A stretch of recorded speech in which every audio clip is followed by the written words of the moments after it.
Hey everybody, I'm Jammer. I'm back. Did you know that Smash Bros. Ultimate comes out a week from today?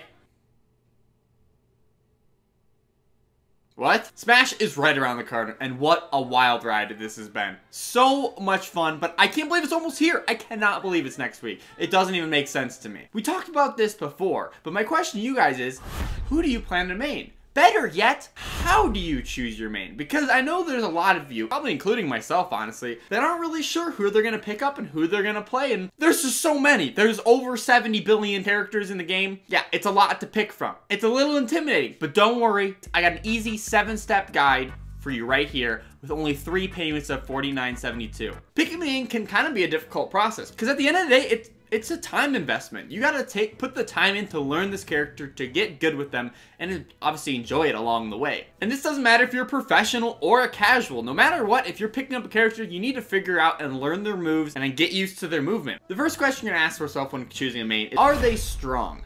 We all want to know who has the best chance of winning, because obviously we all want to win. There are some people who intentionally choose low tier characters as like a sense of pride to kind of show off and say, hey, this character's bad, but I'm gonna beat you with it anyways. But more often than not, people want to play as competent characters because everyone wants to win. I mean, eventually, right? You don't want to just keep losing. And there is a sense of strategy in a way of not picking just the high tier characters, because if you think about it, a lot of people who are going to be practicing matches are practicing against these higher tier characters. So then if you do choose a lower or a mid tier character, they might be an unfamiliar matchup to them, and you might have a little bit of a competitive edge. Point is, you want a character you think is good, because then you won't be blaming the character when you lose. You'll just try to learn from that experience and get better. But it doesn't matter, because this doesn't matter. This is the least important factor in choosing a character. That's right. Whether they're good or not is really the least important factor, because even characters who maybe aren't as good can still win, as they're doing their best, obviously, to make it a balanced roster across the board, to make many characters viable, to be competitive, and have the chance to win. This kind of leads it to the next question. Instead of asking, is the character good?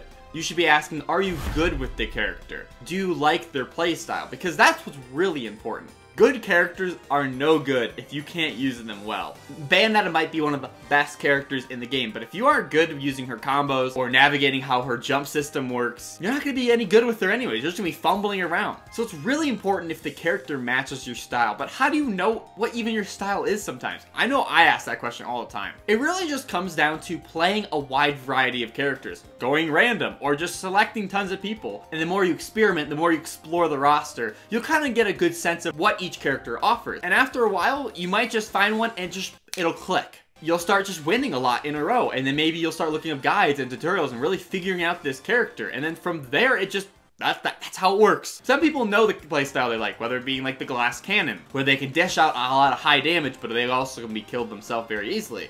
Or maybe they like the projectile-based ranged zoner, where they kind of just nitpick their health away from being at a distance, and they kind of come in at the end to do a little final blow. Or then there's people who enjoy the heavies, are just all raw power, and you're taking out your opponent within a few seconds of battle. But it really comes down to just experimenting with the characters, playing them, and seeing what best fits you, what feels the best in your hand. When you play a character you're unfamiliar with, I don't know, there's a sort of like chunkiness. You're playing it and just like something feels wrong, like you're not used to their movement, they jump kind of weird, but when you go back to your main, you know, oh, it's like butter. You're moving across the stage, you're gliding. Hard to explain, it like literally fits your hand better. That's not the right way to say it, but that's, you know what I mean. But honestly, above even playstyle, the most important part about choosing your main is, do they look cool?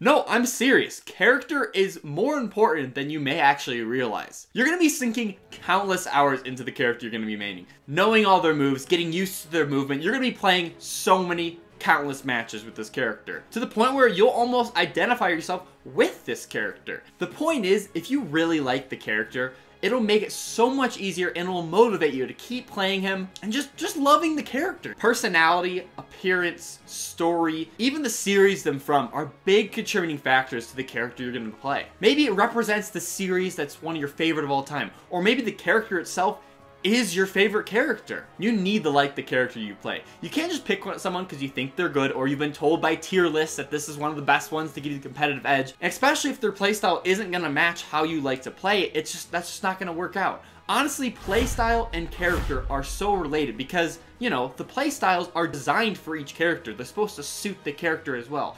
And if you really like the character, the playstyle should match that character as well. While looking at tier lists may help to see who's some of the strongest guys in the game, it's really not the best way to choose a main.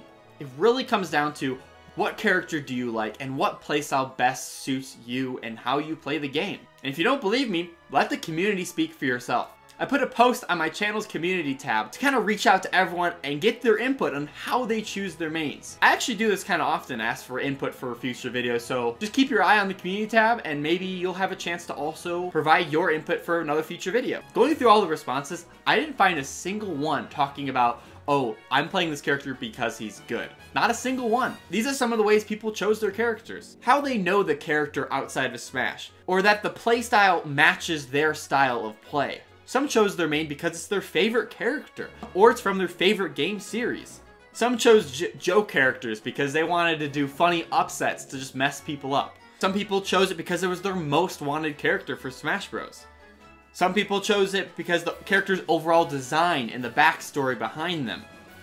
And others chose it because it was a reflection of themselves. They can identify with this character. Honestly, the biggest response, the most common reason I saw people choosing their main, because they said how fun their moveset was to play. That's the point of this at the end of the day. If it's a grind to learn a character you want to learn, and you're not having fun, I mean, you're not going to come back to the game. It's a game. It's a video game. We're supposed to be having fun, believe it or not. And that's the ticket. That's the key. That is the answer to finding your main. Play the character you have fun with. Whatever character is just fun to play. Whether it be memeing on people with a lower tier character, or representing your favorite series like Pokemon or Animal Crossing. At the end of the day, if you're having fun, that's the point. That is it. That is, perfect video. Perfect video. Thanks guys, by the way, that was a really great response. It doesn't matter if they're a high tier, or they're competitively used, or if they won EVO.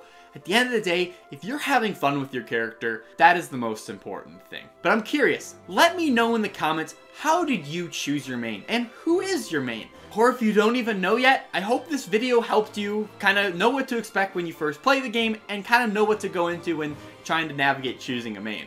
Because me personally, I've had pseudo mains throughout the years, but I really didn't have one that was my #1 for Wii U. And that's kind of my goal going into Ultimate, honestly. It's just, I want to find a main. I want to find a main that I love and I get really good at. And everyone probably wants to do that too, right? I hope you come with me throughout this journey and we're going to have some great matches together. If you enjoyed this video, be sure to give it a big, awesome like. And if you haven't already, definitely subscribe for tons more. Tons more. Tons more.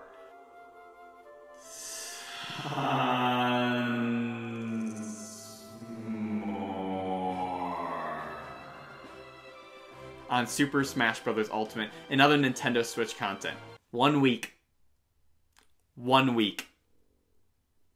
What? By this time next week, okay, not really this time, but nearly this time next week, we will be playing Super Smash Bros. Ultimate. And for a quick idea what to expect, I plan to be live streaming as soon as I possibly can. More than likely probably going through World Light stuff, but obviously if you guys want to play together and we want to take a break from that, sure, let's do that too. I have a lot in store for when the game finally releases, and this community, this channel is gonna explode. Like, it already has, obviously, and thank you guys again so much for that. But it's just gonna keep skyrocketing, guys. I've got a bunch of ideas for series. I got a bunch of ideas for how we're gonna navigate live streams.